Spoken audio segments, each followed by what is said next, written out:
Hello, എല്ലാവർക്കും ഈ ചാനലിലേക്ക് സ്വാഗതം.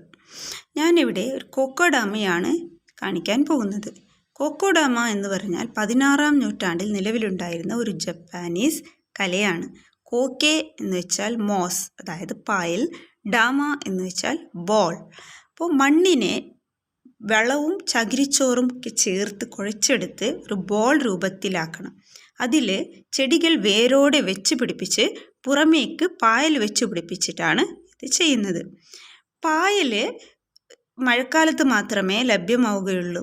മഴക്കാലം കഴിഞ്ഞാൽ അത് കരിഞ്ഞു പോകും.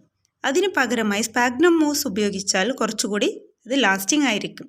കൊക്കോഡാമയുടെ തീം വെച്ചിട്ട് നമ്മുടെ കാലാവസ്ഥയ്ക്കനുസൃതമായി നമ്മുടെ ഭാവനയ്ക്കനുസരിച്ച് ചെയ്യാവുന്നതാണ്. ഞാനിവിടെ മണ്ണിനോടൊപ്പം കടലപ്പിണ്ണാക്കും വേപ്പിൻ പിണ്ണാക്കും ഫൈനായി പൊടിച്ച് ചേർത്തിട്ടുണ്ട്. കുറച്ച് ചകിരിച്ചോറും കൂടി ചേർത്തിട്ടുണ്ട്. മണ്ണ് കട്ട പിടിക്കാതിരിക്കാനാണിത്. വെള്ളം ചേർത്ത് മണ്ണ് പാകപ്പെടുത്തി ഉരുള പോലെ റൗണ്ട് ഷേപ്പിലാക്കിയെടുക്കണം. അതിനെ മെല്ലെ പിളർന്ന് അതിൻ്റെ ഇടയിൽ ചെടി വെച്ച് കൊടുക്കണം. വേരോടെയുള്ള ചെടി വേണം ഇവിടെ ഉപയോഗിക്കാനായിട്ട്. ഞാനിവിടെ സ്പൈഡർ പ്ലാന്റാണ് എടുത്തിട്ടുള്ളത്. മണ്ണ് വീണ്ടും ഉരുള പോലെയാക്കി ചണച്ചാക്കിൻ്റെ കഷ്ണമെടുത്ത് ഉരുട്ടിയ മണ്ണിനെ കവർ ചെയ്യണം. എന്നിട്ട് നൂലുകൊണ്ട് നന്നായിട്ട് കെട്ടിക്കൊടുക്കണം. അതിൻ്റെ മുകളിലായി പായലിന് പകരമായി ക്രീപ്പർ ടൈപ്പിലുള്ള ചെടികൾ തിരഞ്ഞെടുക്കാവുന്നതാണ്. അതായത് നമ്മൾ ഹാങ്ങിങ് പ്ലാന്റ്സായി ഉപയോഗിക്കുന്ന ചെടികളൊക്കെ എടുക്കാവുന്നതാണ്. ഞാനിവിടെ വാണ്ടറിങ് ജൂ ആണ് എടുത്തിട്ടുള്ളത്. ഈ ചെടി ബോളിൻ്റെ മുകളിൽ വെച്ച് നൂലുകൊണ്ട് കെട്ടിക്കൊടുക്കാം.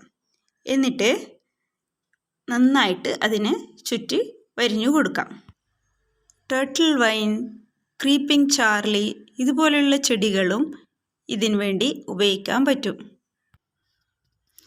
ശേഷം മണ്ണ് മുഴുവനും നനയുന്ന രീതിയിൽ അതിനെ വെള്ളത്തിലൊന്ന് മുക്കി എടുക്കാവുന്നതാണ്. ഇതേപോലെ ആഗ്ലോണിമ പ്ലാന്റും പിന്നെ ടർട്ടിൽ വൈനും യൂസ് ചെയ്തിട്ട് ഉണ്ടാക്കിയ മറ്റൊരു കൊക്കോഡാമയാണിത്. ഇത് നമുക്ക് ഹാങ്ങിങ് പ്ലാന്റ് ആയിട്ടും സെറ്റ് ചെയ്യാം. അതല്ലെങ്കിൽ ഇതുപോലെയുള്ള ലെഡ് വെച്ചിട്ട് ഇൻഡോർ പ്ലാന്റ്സ് ആയിട്ടും സെറ്റ് ചെയ്യാവുന്നതാണ്. ഇതിന് ഡെയിലി വെള്ളം നനയ്ക്കണം. വെള്ളത്തിൽ മുക്കിയെടുക്കുന്നതാണ് നല്ലത്.